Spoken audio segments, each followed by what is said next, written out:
Welcome to the slop farm. Enjoy the video. You begin by stabilizing the trailer. Park level, chalk wheels, and place jack stands under the frame. Once secure, support the tongue with a jack so it carries weight before removing fasteners.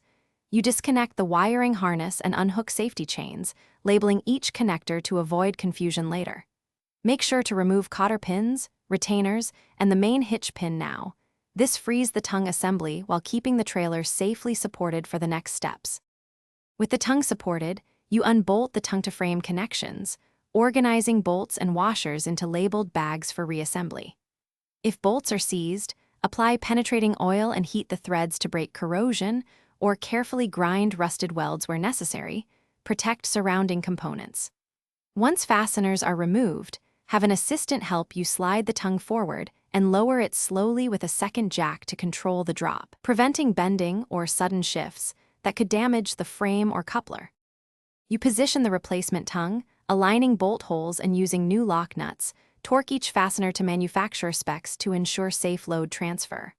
Once tight, reconnect wiring harness and safety chains, then test lights and coupler engagement before lowering off jacks. Paint any exposed metal to prevent rust. Finally, perform a cautious road test with a light load, checking for unusual noises or movement. If you notice looseness or binding, stop immediately.